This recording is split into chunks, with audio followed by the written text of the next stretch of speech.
Good evening, ladies and gentlemen.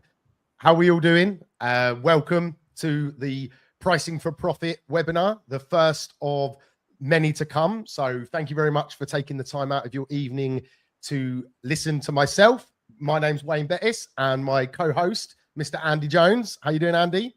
Good. Hope everyone is well. Thanks for joining, everyone. Good. So this is actually the first time we've done a webinar with this software. We've tested it. Everything should be fine. If there are any problems, please post in the comments. And if you have any questions as we go through this evening, again, please post in the comments. We will try our best to answer and help as many people as possible. But we have created a WhatsApp group for after the webinar. So make sure you join that to stay in the loop with everything that we're doing. So the key objective today is quite simple, really. There's a few things that from our perspective, we want to help you hardworking tradespeople to achieve. And fundamentally, it is to get a handle on the numbers in your business. I want you to leave tonight with the tools and the knowledge to be able to price jobs, not just to survive, not just to make a living, but to actually make profit. So that is ultimately the main goal. Whilst doing that, I'm hoping you're going to pick up a bit of knowledge around the back end of managing a business, the costs involved in staff, hiring staff and buying materials and everything that comes in between it. Have I missed anything there, Andy? No, I think obviously the fundamentals we're going to cover, which is making sure you're pricing the right work. We're not going to delve too deep into sort of podcast territory of conversations we've had before about why people generally charge what they charge. The purpose of this is to get people charging what they need to charge and what they would like to charge as a business. So from a basic perspective in terms of you need to charge this to survive. This is what kind of profit you should be aiming for. And then you may have your own ideal outcome in terms of profit, best case scenario, to really want to move the business and your personal life forward. Yeah, I echo that. And what prompted this is those that are on social media will have seen countless discussions around pricing, what people are charging, where in the country, etc. And that set me down a pathway to understand numbers better. And what I realized is that I was a victim of it myself. I looked at myself a few years ago and realized that I was pricing based on what I felt was the right thing to price, not based on any actual data or information. It was like, well, that's what feels right, or that's what Dave down the road charges. So it sent me down a pathway of looking into, and I tried all different spreadsheets and bits and bobs to try and help me along the way. But fundamentally, I couldn't find anything that sort of resonated with me. So in typical Wayne fashion, I created my own little software, which is completely free, by the way. So I'm not trying to sell you it. We'll share that shortly. And I'm going to go through the tool itself. And as we're going through the tool, it will obviously prompt discussion points for myself and Andy. And then hopefully if we get any comments coming in, we can address that too. Before we start all of that, I just want to quickly introduce myself. So my name's Wayne. I've been in the industry, in the plumbing and heating industry specifically for, gosh, I'm a veteran now, 20 odd years, ran businesses that have thrived and some that have failed along the way. I think I've been running businesses now for 16 of those 20 odd years. So I'm very experienced with running a trades business. On top of that, I also run Off the Tools now with Andy as well, which coaches and helps support tradesmen across the UK. So that's just a very quick introduction to who I am. Andy, would you like to just introduce yourself and then we'll crack on? Yeah, so I've had, while probably a similar amount of time in the industry to Wayne, maybe not quite as long in terms of running a business. I was an employee for quite a long time. I left the industry for a little bit of time, learned about things like this, running a business in a different industry, came back and I started my own heating business. It's just been about 3 years now. And with working with Wayne as well before I came on board with Off the Tools. Basically grew that business at what's probably in the trades industry deemed to be quite a fast pace. So we've now got we do home care service plans. We've got multiple members of staff in the office, multiple members out in the field, things like that. And that business basically runs itself now because I've got the staff to do it. But that I've been able to do that because I've always priced as we should price. And then it allows you to make those decisions that you can't really make when you're undercharging and you're kind of chasing your tail. Charging correctly not only puts more money in your pocket, it produces options for you, whether that's from a personal perspective for you and your family, whether it's you want to do more holidays per year, or it gives you the option to grow the business like I did, grow it at a pace where you can then outsource the running of the business mostly and within a few years and create more freedom and choice for you, which is equally as important to a lot of guys, especially those with young kids, as it is to obviously making more money to buy nice things. So you know, obviously extra profit essentially gives you choice, and you can do with it what you will. Bang on. Right, let's get to the meat of it then, ladies and gentlemen. So I'm just going to quickly add a screen to my screen. So hopefully you can all see the website for the pricing calculator. I will make sure if Andy can put that in the comments for those that aren't already on it. You can just create an account nice and simply. At any point, please ask any questions that might pop up. If we don't address them tonight, then we will definitely address them in the WhatsApp chat at a later date. Same for you, Andy. You know me, mate. You know I can just waffle and waffle and waffle. So at any point, Andy, when you need to interject, just shout at me, all right? And I'll try and not talk too fast. I know that's a bad habit of mine. So here we go. So the pricing calculator. This was born out of multiple spreadsheets, multiple attempts to get a handle on the numbers in my business. And for me, I don't know about yourself, but for me, I needed something visual. So looking at a spreadsheet that's just line items and numbers, I just can't, my brain just doesn't allow me to sort of digest the information. So I took the time to sort of build something that was quite visually pleasing. So obviously, if you're a new user, remember this is a walkthrough as well as sort of coaching along the way. So I'm going to go step by step. So for a new person, you would just create the account. For me, obviously, I'm going to log in. There's a few different menus on my version because I'm obviously the admin. But fundamentally, this is what you're going to be greeted with. It's going to be a blank canvas. Obviously, there's going to be no data in here. Up in the top right-hand corner here, you can start to go through the onboarding guide. Obviously, you won't see admin dashboard. That's just for me. Team management. So if you've got a team or if you've got anyone else in the business that you want to have access to this, then you can simply add a team member. You can share it and earn some rewards.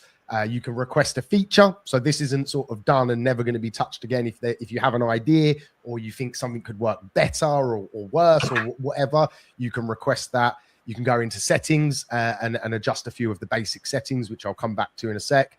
Then there's a help. So if you click that, that will just come through to my WhatsApp. And then there's a button to join the main alliance group, should you wish, which just takes you to the website. So when you logged in, you're probably best off to make sure all your data is correct. So just make sure your name, business, and all of the fundamentals are in place. And then it's really a matter of, if you go through the onboarding, I'm not going to spend the next 10 minutes going through the onboarding. That's something you can do in your personal time. But fundamentally, first of all, we land in the dashboard, which, like I said, is going to be blank. But over time, you'll start to see some graphs appear with some information, and then some data based on the numbers that you put in will come down here. Obviously, at the moment, your one is going to be empty. But what we always start with, so this tool was built for sole traders and limited companies. So there's a few settings that you need to make sure that you set up correctly in the settings area, which was back here. Where is it? Team management. And then when you manage them, you can set whether you're PAYE, limited company, whatever it all is. So what I always say to start with is go into the overhead section. So sorry to reverse back again. This has a functionality to record your personal overheads. And the reason I've done that is because many of the people that will use this tool are going to be a sole trader. So their personal overheads are quite important to the amount that the business has to charge. So if you're a sole trader, definitely use the personal overhead. So you put in things like your mortgage, your council tax, all your personal outgoings, which will make more sense as we go through. If you're a limited company, maybe not so important, but still, it's just a good bit of housekeeping to get on top, see what your personal overheads are, so you can start to see what your liabilities are and what money you need to make in the business. Then we scroll down to the more important one, which is the business overheads. So in here, you need to add all of the things that the business has to pay for to operate. Okay, so things like bounce back loans, software, coaching, accounting, fuel, van insurance, phone bills, any marketing that you're locked into a contract with, even if it's a variable amount. So say fuel, you don't know exactly what you're going to be spending, but you can guesstimate roughly based on previous months what you're spending. So you need to add all of those business overheads in here. I'm going to jump back to here in a sec, but I just want to go through the main tabs just to kickstart it. So once you've got your overheads in, you need to start looking at the wages and or profit that you want to make. So when you come into here, you have the ability to add roles. So if it's just you, you would just obviously add you put the title as owner, and then what is it that you want to earn out of the business. So this is where I've tried to make it as simple as possible, but it can get a little bit confusing if you don't fully understand. So I've called it a salary. Okay, but if you've selected that you're a limited company, the system knows that you're not going to pay that full amount in salary. It's going to be split between dividends and the 12,500 tax-free allowance. But don't worry yourself with that. The system looks after that. So I always say, as a minimum, you should be paid what you would earn as an engineer as a bare minimum. Yeah. So in my area, the average salary would be about £45,000, but I'm going to be classed as the business owner. So you can see here, it breaks it down. So in reality, you're going to pay yourself a 12.5 grand salary, and the rest is going to be dividends. But let's just use round numbers just to keep the progress smooth. If we start using decimals, it will start getting confused. Then we have a very important button here, income generating role. So for an engineer, obviously it's going to be income generating. Okay. If you are adding an office person, then it's not an income generating role. And that becomes important because this whole calculator works off the amount of hours that you're going to have to charge for. So in reality, you should all be getting at least 4 weeks holiday. So that's why it starts at 48. But if we're being honest, we're probably going to take more than that. And then we have to factor in sick, if you're poorly, if you've got to pick the kids up. All of these different things actually reduce the amount of weeks, days, and hours that we can charge. So don't be too rough with it, because it'll affect the pricing massively, but try and be realistic. I reckon realistically, for most people, you're looking somewhere between 40 and 44 working weeks of the year, the time you factor in all of the sort of problems that may occur, with jobs overrunning, so you lose a day there, being ill for a couple of days here, pick kids off sick, etc. So let's just, for this example, I'm just going to go for 44. Most people work 5 days a week, but obviously this is personalized to you. So if you know that you work 6 days a week, put 6 days. If you know you only want to work 4 days, put 4 days. But in this example, I'm going to put 5 days. Then we come to the amount of hours in those days, in those weeks, that we can charge for. So this is where it becomes very unique to your business. So if you're let's pick a trade, a plasterer, okay? Realistically, you're not charging by the hour. You're probably charging by the half day, or it might even be just a fixed price for the job. For the smaller, the businesses that do smaller works like electricians, heating engineers, where we're plumbers, where you're doing like multiple jobs, this is where the billable hours needs to be quite on point, because it does hugely affect the numbers. So a working day consists of 8 hours on average. But if you're jobbing about, the chances that you can bill for every single one of those hours is quite slim. You know, you've got traffic, you've got travel, you've got quoting time, etc., etc. From my experience, I've worked with hundreds and hundreds of people across the UK. I feel a conservative estimate realistically is 5 hours. For some of you, you might think, no way, that we definitely get 7. Then put 7. If you trust that that's realistic for you, go with you. But just from my experience, I'm going to put 5 in here for now. So when I save that role, they're going to be added into the system here. So you can see this is the card that I've just added. And then you basically do that for yourself to start with, and you set yourself as the owner. And then if I was to, let's go in here and just edit this one. If I was to put, so this one is a PAYE job. So obviously it factors the tax and everything in as you're going. And this guy is an apprentice, so there's no income generating hours associated to him. But then I've got an engineer here, which if I just go into edit, it's not set there. So again, realistically, I'm going to go 44.55. And the reason this is important, because when we flick back over to the dashboard, you'll start to see this break things down into hourly rates and daily rates and everything like that. So it's very, very important that you put those billable hours in for the staff that get the opportunity to bill. The real-time numbers and analytics, these are features that are coming soon, so I'm not going to go into that tonight. You guys won't actually see that. You won't be able to click on that. It's only because I'm logged in as an admin. If we go back to the dashboard now, you can start to see there's some data here, okay? And then it breaks it down into survival rate, reality rate, and desired rate, okay? So let me just quickly explain what they are. So survival rate is the bare minimum it will cost you to run your life and your business with nothing, no salaries, nothing like that. Just the bare minimum that it costs to run. That's why putting your personal overheads in is important, because this is like worst case scenario. So let's imagine COVID happens again, and you've still got to pay out for your van lease. You've still got to pay out for your fuel, maybe not fuel, but like your insurances and everything. And you've still got obviously your own mortgage and everything to pay for. So the survival rate is a bit of a like worst case scenario. And when you're using this, if you've got staff that are on PAYE, your survival rate will be very high, because it's factoring in that you've still got to pay them the salary, but you're not, there's not billable hours associated with it. So this is more designed at the one-man band person, that basically worst case scenario.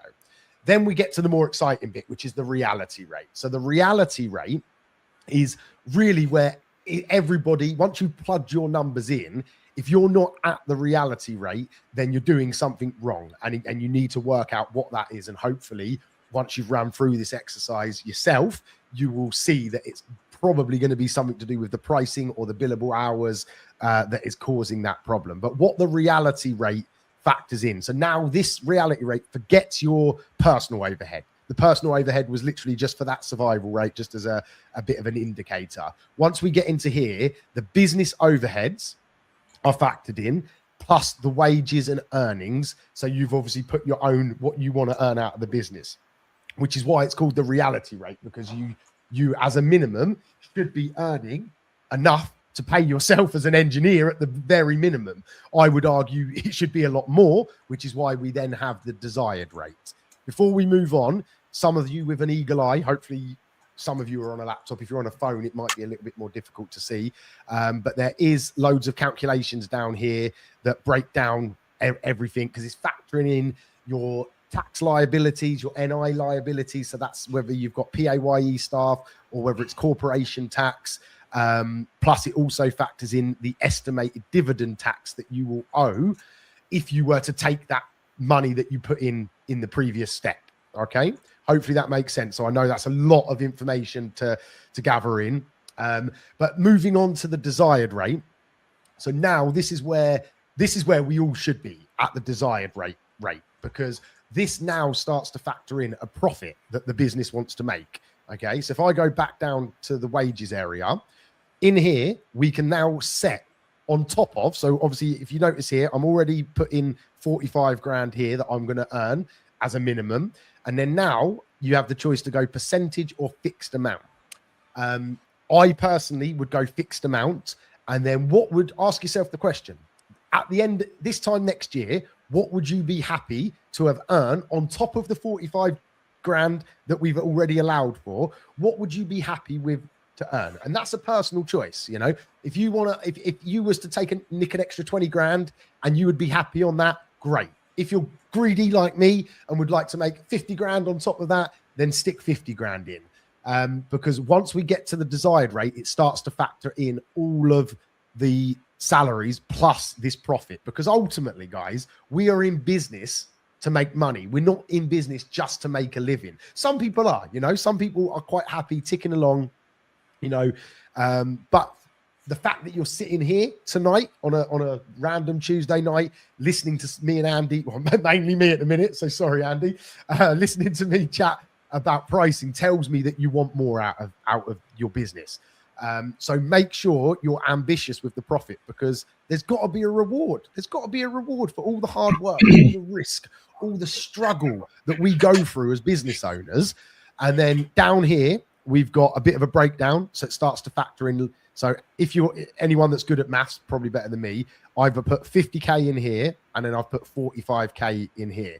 So the system is splitting that up for me. So as a company, it sees it as profit, and then it gives me estimations. Bear in mind, you know, I'm not a chartered accountant. These are used for guidance only. So please don't rely 100% on this, but you're going to be 95% there at the very least. It's going to tell you what your corporation tax bill is likely to be, what your personal tax based on the drawings out of the business. And then it also gives you a little bit of an effective tax rate, which is just interesting, you know, a bit of interesting data. And then as we scroll down here, you start to see the parameters that the system is basing all of this on. So in this example, you've got the owner that is working 44 weeks a year, 5 days a week, billing 5 hours. Then you've got the engineer that's doing the same.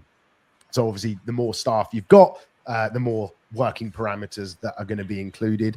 This was built for the UK. Okay. So originally I just done it under United Kingdom law. Then we had Tom from Jersey join. So I had to make an adaptation for Jersey tax, because they tax things completely different.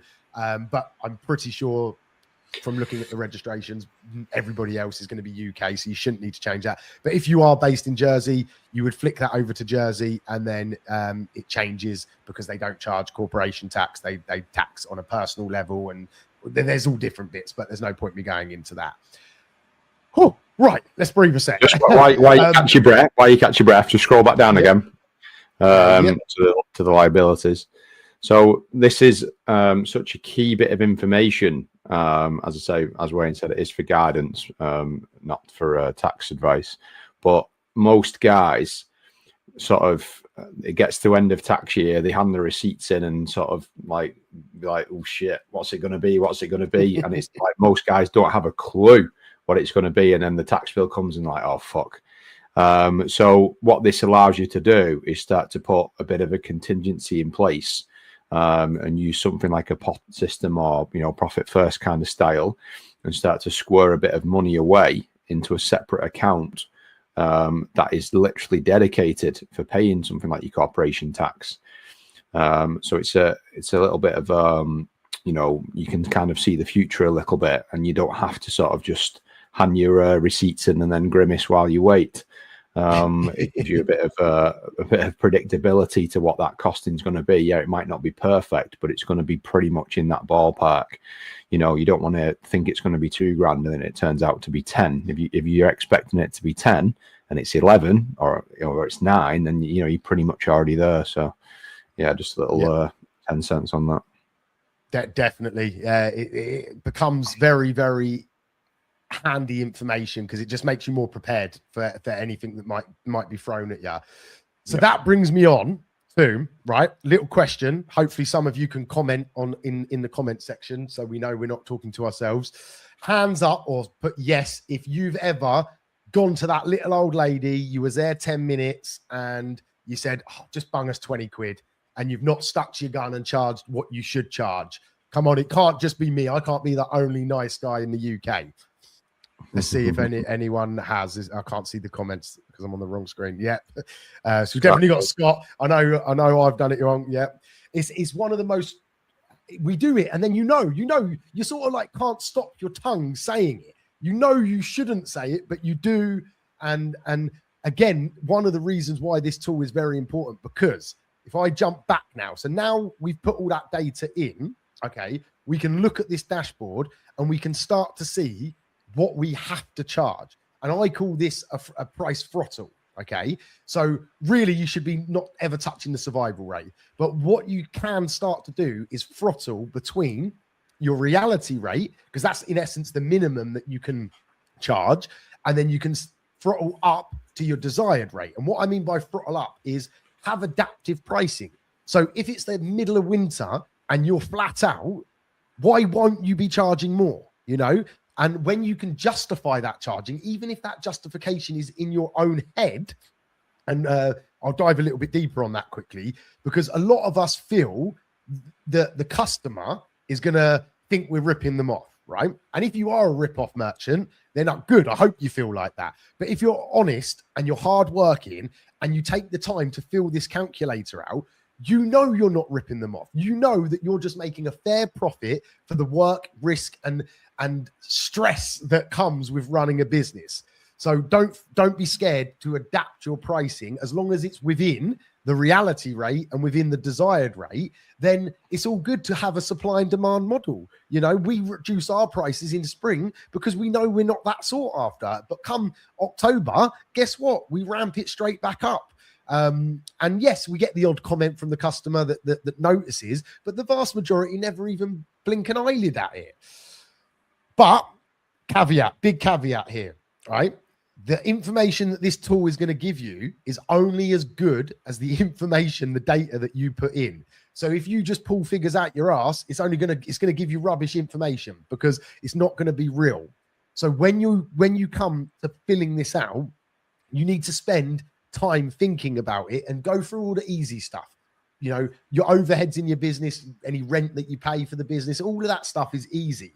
But there's a bit of an extra layer to this because we all know that we're going to mess up on a job, yeah, and maybe damage a carpet, or the van's going to break and we're going to have a couple of grand new clutch and gearbox or whatever it might be, or someone's going to have a bang in and knock down a wall and you're going to need to pay to get it rebuilt. All of these things happen in the business, and very rarely does a small business have that factored into their model. And I call it phantom costs, okay, because they're a little bit of a phantom. You don't know exactly what might happen, but the drill's going to break or something is going to happen. So when you're adding your overheads in, make sure when you add an overhead, make sure you add one for a few phantom things that might just happen. Because I don't know about you, I'd much rather have a couple of extra grand in the bank at the end of the year than have to find a couple of grand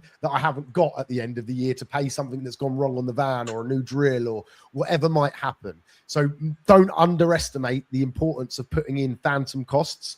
And then what I want to show you now is the effects of things that happen. Okay. So obviously this has all been pre-filled in. So you can see the survival rate is 44. Desired rate is 81. These aren't live figures, by the way, so don't take this as any reference. This is just a play account just for me to throw information in. And then we've got our desired rate at 108. So let's play hypothetical here, because this tool can also be used as a bit of a forecaster to predict what might happen if you make certain decisions in the business. So let's say, right, I've been talked into by some marketing guru to do some Google ads, right? And he wants to charge me $3,000 a month, $2,000 on ads, $1,000 on management fees, or whatever it might be.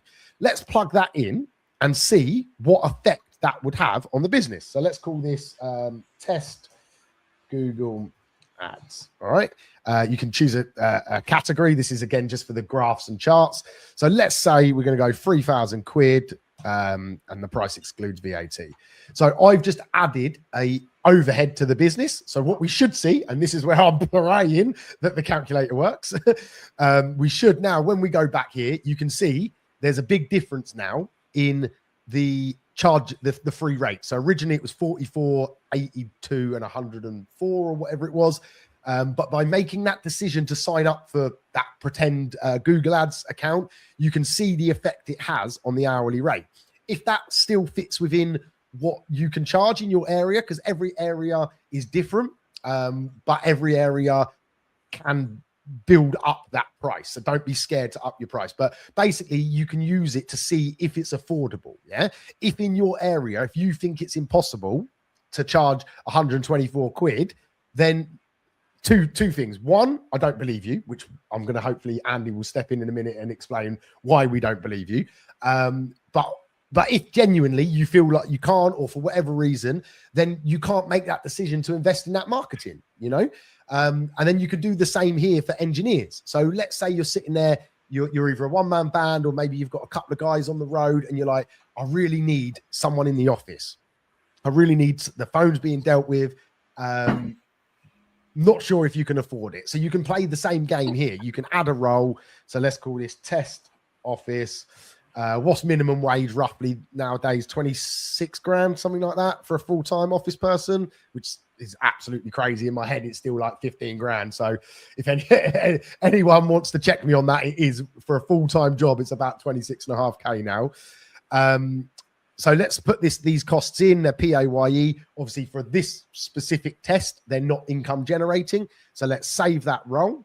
Okay. And then if we jump back to the dashboard now, we're now going to see the effect that hire will have on the business. So you'll notice it didn't change the survival rate because that's not factored into that part. But it has changed the reality rate and the desired rate. So again, before you make that call to make any big investment in the business, whether it be an equipment, whether it be marketing, whether it be a staff member, you can plug those numbers in and see what effect it has on those rates that you should be charging. And what I skipped here, but hopefully you guys can all see this, is that it does break it down into daily, weekly, and monthly. So for some of the questions I had was, oh, well, I don't price things by the hour and I don't think price things by the day. Which yes and no, I sort of like, I understand. But if you do just price things, somewhere in that equation to get to a price, you will be working out how many man hours it's taking or how many man days it's taking. So the principles still all stack up, whether you are charging hourly, daily, or just a fixed price for said job. Because you know you've only got so many hours in the day that you can actually charge. You might not be showing that to the customer. And generally, I don't say to a customer that's 2 hours work. I'll say to the customer that's 240 quid or whatever it might be. So let's now add a income generating member of staff, because again, this is great to play around with and try and work out if it's affordable. So let's add another engineer. So engineer test. Let's say I'm going to pay this guy £47,500 because he's a top G and he's going to smash it. Now I need to set him as income generating. And again, I've got to be realistic. He's going to have 4 weeks holiday, probably a week's worth of training, maybe a week off sick over the course of the year, and then maybe some jobs overrunning, etc., etc. And then I'm going to go 5 hours, 5 days and 5 hours. So now I've added, oh, something popped up. Another member of staff. But what I've also done, hopefully anyone that is keeping up will understand this, I've now got another set of billable hours. Yeah. So think of it as stock in the shop. Yeah. So before I added this new engineer, I had 2,200 billable hours over the course of the year. By adding this engineer, I've now increased that by another 1,100. So what I will see is actually based on that, adding that marketing person, adding that member of office staff, and now adding an engineer, it's actually started to reduce the reality rate and desired rate because I've got more availability. I can sell more hours or days to the customer. And this is really fascinating for those that are taking those first couple of steps in maybe employing and trying to level up, because generally speaking, the first hire increases the overhead, increases the rates. But then when you get to your second, third, fourth, that billable hours actually starts to shrink, which means you can either charge your customer less, which I don't advise, or you can actually start to make more profit, which obviously is the sensible and the business decision is to, if you're taking engineers on, you should be making more money. Okay, right. That is the pricing calculator. What I wanted to address next is the chargeability, so the rate that people are charging. So if you feel comfortable, please post in what roughly you charge for if you're a heating engineer, a boiler service, for example, or what you would charge for like a 1 hour's job. It would just be interesting to see what people have got, what they're charging, and ultimately we're going to get Andy to explain a little bit about the importance of pushing the boundaries on that. So feel free to post in. So I'll post what I charge in there. So hopefully you can see it. So we got, someone's just said bye. So, but hello, Essex. This is a cracking bit of work, Wayne and Andy. Thank you, Ollie. I'm just catching up with some of the comments just to see. I'm hoping Andy's been keeping on top as well. It looks like he has. I have. So is anyone else going to share what they charge? Just going to take a slurp of tea.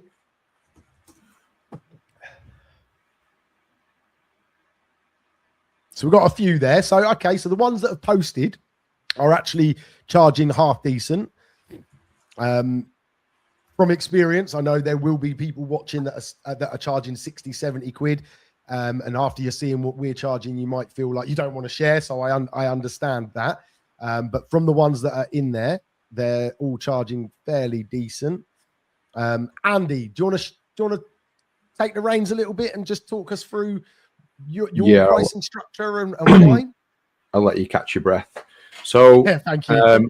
as I said at the beginning, for anyone that missed it, so I was charging again. I was basically a full-time subcontractor for a handful of call-out companies.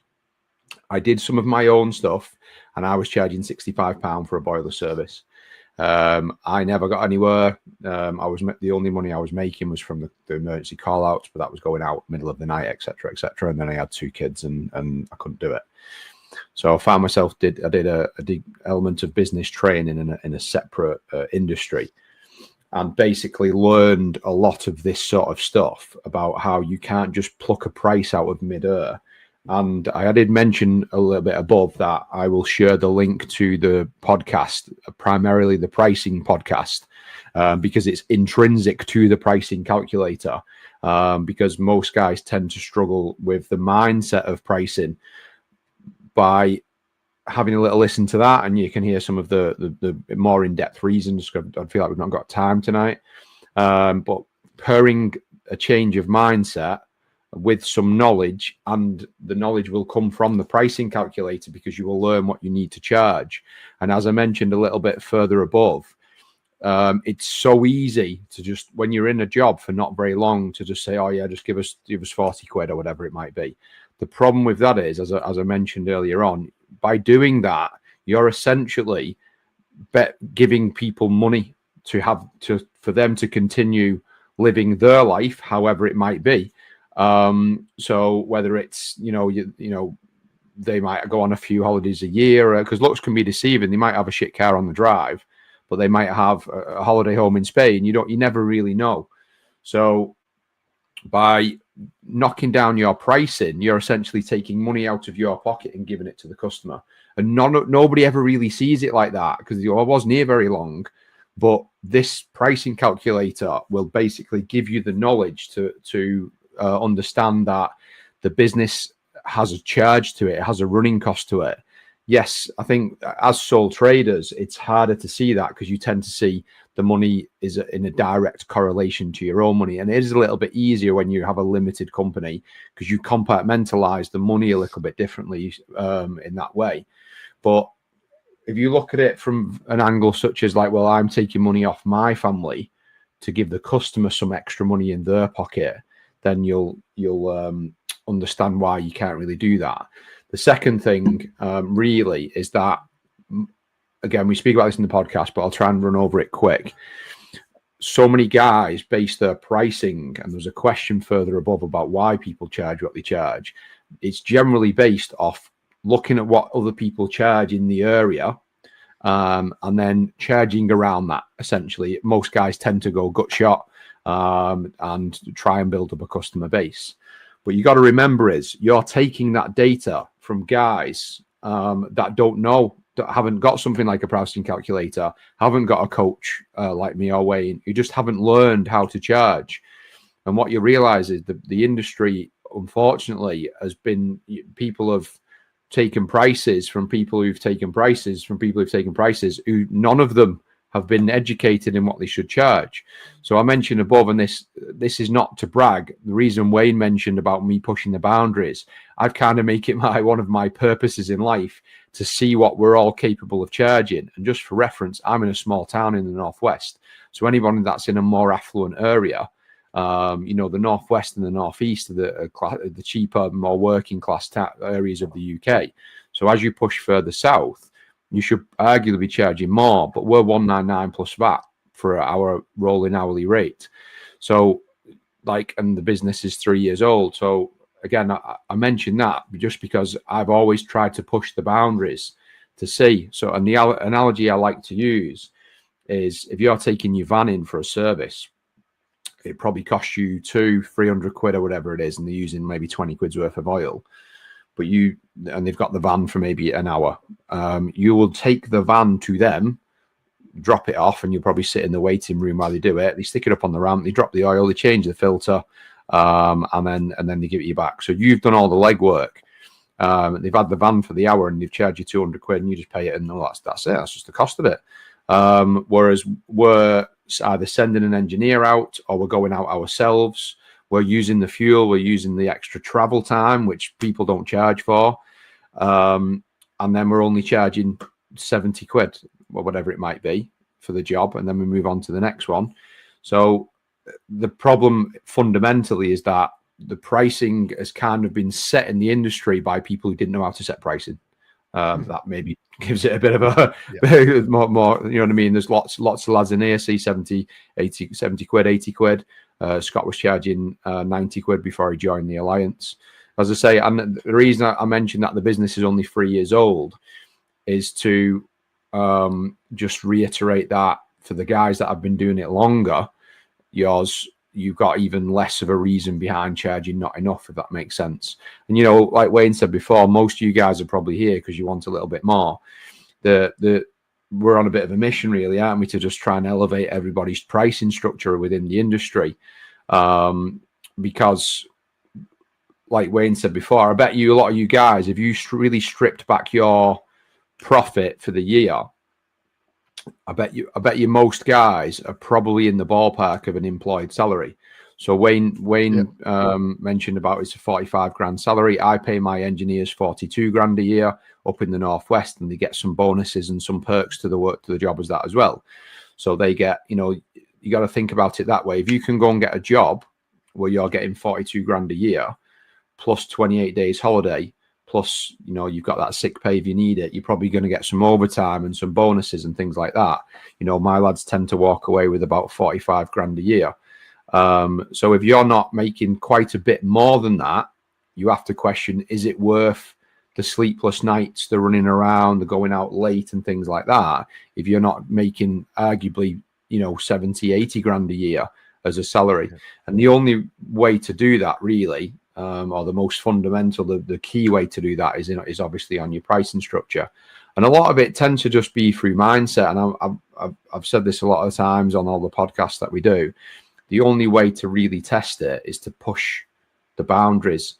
So, like Wayne always says to the new lads that come in is the next new customer that rings up tomorrow, charge more. So like you saying that, and one thing as well, Phil, that even though you've just put your prices up, just put them up again. Just keep putting them up, because you'd be really, really surprised. Because again, what a lot of lads base their pricing on, again, is not something like the price calculator. It's what I said before. It's what the other guys are charging. They'll do it, and then they'll think, well, I can't charge anymore. But maybe don't try it with your existing customers. But if you try it with your new guys, with your new customers that come in who haven't worked with you before and don't know that maybe you charged £80 last year, charge the next guy 99. Just say 99 over the phone, and you'd be amazed how many you'll convert. Because if you up your prices by 20% and you lose 10% of your customers, you're in a better place, aren't you? Exactly that. I couldn't have said it better myself, mate. I've stuck David's question on because I think it's an important point to bring up. So you should all see that now. But basically, he's asked, should charging different rates for different areas? The simple answer, yes. If there's the opportunity to do that, maybe it's a little bit different if you're in a rural area. But if you have a big city near you, 100% be charging more to be going into those more than bigger places. What's your thoughts, Andy? Yeah, so I've got a twofold answer to that. One, yes, but that doesn't mean that you still can't charge way more than you're charging now. Again, I mentioned I'm in the Northwest and we're charging 199 plus VAT for breakdown work, and is it 182.50 for a service plus VAT. So realistically, if you're in somewhere like, we've got a couple of lads in the Alliance that are in Tunbridge Wells, they should be, in my opinion, more along the lines of 250, 260 minimum plus VAT per hour. There's a lot more complex variables to it as well, realistically. So, for example, we're in Wigan, which is very close to Liverpool, for those that don't know the Northwest.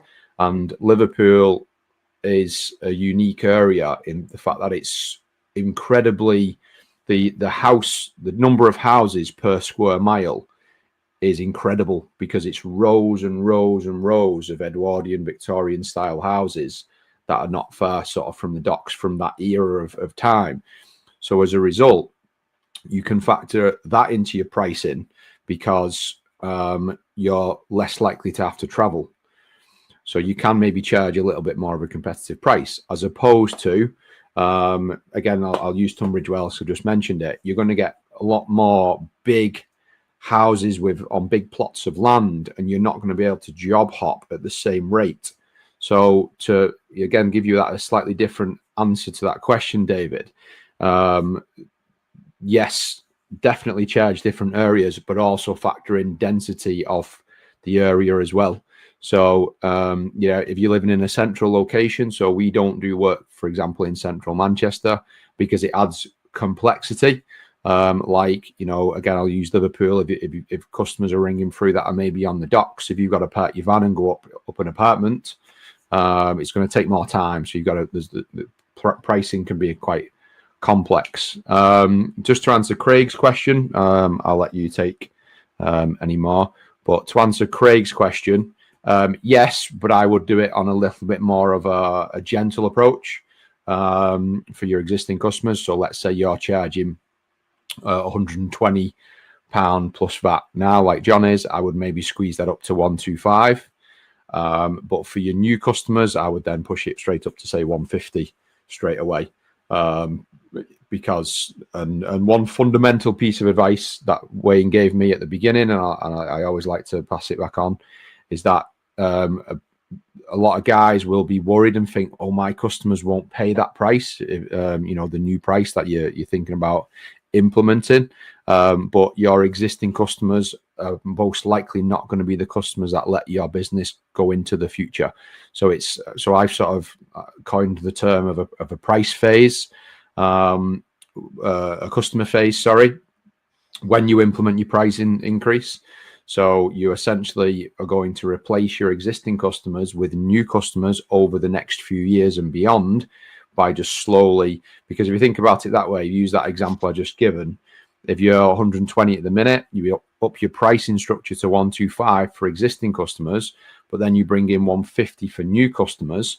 If you fast forward in time, what you'll find is that when that capacity in the diary gets full, if you're starting to run close to capacity, it doesn't make logical sense to work for the older customers when you can make more for the new ones, really.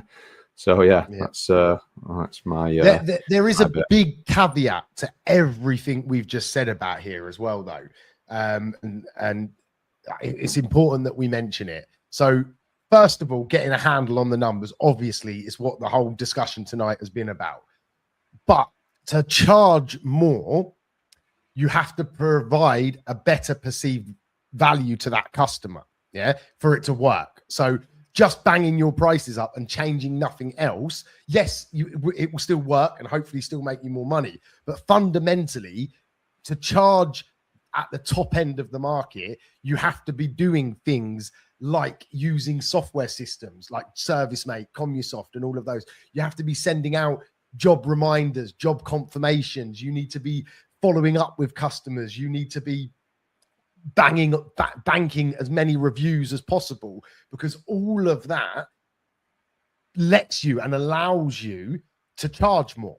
So obviously that's for other discussions. We've got 3 more webinars planned over the next 3 months, talking about quoting, talking about software and everything. So make sure you stay tuned for those. But I just wanted to add that little bit of a caveat that getting on top of your numbers is the most important, but also making that customer perceive the value that you and the business bring is higher than average Joe down the road. On that note, has anyone got any other questions they'd like us to address tonight? Like I've said, there is a WhatsApp group available. If you scroll to the top of the this chat, you'll see it there, and I'll post it again before we close off. But I still have time for a couple of questions. I'm sure Andy does too. So if there are any specific questions based around pricing, the calculator, or just anything in general, we've got a little bit of extra time left, so we will be more than happy to answer those. Here we go. Tyler's heard me. He's just saying anyone else pricing radiators. So just we try and avoid doing them, but basically we charge an hour for draining down and prepping, taking the old rad off, an hour to fit the new one, and an hour for filling and bleeding. An hour for filling and bleeding and dosing with some inhibitor. So that first rad is basically 3 hours labor, and then after that we would charge an hour per normal radiator. I want to add, this was a conversation in one of the alliance groups the other day, that we don't fit designer radiators because so many reasons. The substrate rarely takes them. You tend to be faffing for ages to get them to fit. Most of them come from China, which means they're full of swarf. You put them in the system, and 2 weeks later, it fucks the system up. So, that's why. But again, I'd encourage everyone. There's so much information in the podcasts that me and Wayne like to talk. So we could go on and on and on about things like that for sure. My advice really is to just start working your way through all the podcasts, and then any questions. Mine and Wayne's contacts are on the website. So if you want to just reach out to us, and we'll answer any questions. But there's plenty of lads in the group that have come from not really making any money to really progressing and moving forward. And absolutely changing the business really.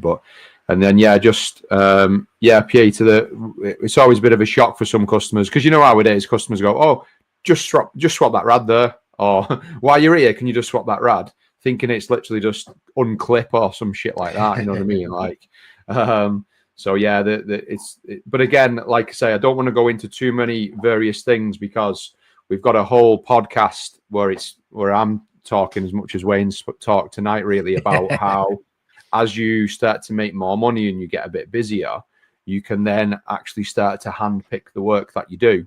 So rather than saying yes to everything, which is what most guys do, and they think that's the right thing to do, you'll start to handpick the things that either make you the most money, make the business grow the fastest, or will make the business grow to the greatest scale, or arguably, like Tyler's just mentioned, removing the things that you don't like doing. So what he's referring to is a joke I made, which is when I was on the tools, I always hated fitting radiators. I don't know why. Some guys love it. Some guys can do it in minutes. I just really hated doing it. I don't know why I just did. I put that pricing structure in place. So at least if I'm going to send one of the engineers out to do it, then at least we make obviously some good profit. There is again a sub context to that, because fitting radiators isn't really growing the business. So again, Wayne was asking about pricing for servicing for a heating business, because it's annually recurring work is an area, a particular job that you want to try and target, because it allows you to grow the business year on year. So Lachlan, I'm guessing is how you say it, maybe? Yeah, I've seen that question. So the short answer is currently no. I didn't actually know that Scotland had a different tax rate. I've just Googled it and realised that they do. I can't say your first name, Mr. Liddle. I will make sure that is added over the next couple of days, mate. Just so I presumed that the UK was as a whole and just had one rule. So I need to just do a little bit of research and get that added, mate. So I'll make sure that is buttoned up as soon as possible for you. All right. Yeah, Lawrence, we use something called Quotium. So I'll be running the webinar next month on Quotium. It's absolutely transformed our business. And I think it can transform yours. Two big things for that. So if you've liked this, try not to miss Quotient, because like Wayne was saying before, you can't just get up tomorrow and double your prices. You need to add a bit more value to the business, and there's lots of ways you can do that. One of them is those initial stages. So whether that's phone contact, such as, when having a lady in the office, or having your wife, girlfriend, sister, mum, auntie, whatever it might be, picking up the phone instead. We discussed that on one of the podcasts, but one of the next point of contact is arguably the quote. So we use Quotient because it's, for want of a better word, quite a pretty looking software. You can put pictures in there, so you can basically you can preload it, fire it out quickly. It's optimized for mobile as well, so you could basically, if you, let's say you went to a boiler breakdown, for example, boilers are right off. There's too much cost to it to fix it. Maybe it needs a pump and a diverter and a few other things in a right-hand block or whatever, like a junior. Needs a few things. It's 800 quid's worth of repairs. You think, well, we're probably better just pricing a new boiler. You could go and jump in the van, drive around the corner, grab a coffee from Mackey's, pull your phone out, and you've probably already pre-built, and I'll show you on the next webinar how to get it set up, or what it looks like when it's set up. So you can populate it with, like, say, a price for a 25 kilowatt boiler, a price for a 30 kilowatt boiler, and then various sub options. Again, something that Wayne was always a big advocate for, such as having 3 options. So if you guys fit Worcester, for example, you might have a 1,000, a 4,000, 8,000. You can literally sit in the van. It's already pre-built, providing it's like a horizontal flue going straight out the wall. You can do a like for like. You can have that quote out to them in probably less than 60 seconds because you've already put the work in to get it ready. So you can then just send that, get on your way. And one of the big things that we found from our research is people going out to quote, then they leave the job site, and then the customer's having to chase the customer up. This is a piece of software that will stop that from happening, because it's pre-built and ready to go, and you simply choose the quote you want to send. So, for example, again, we will be doing, David. It's not in the schedule yet, but we will be doing.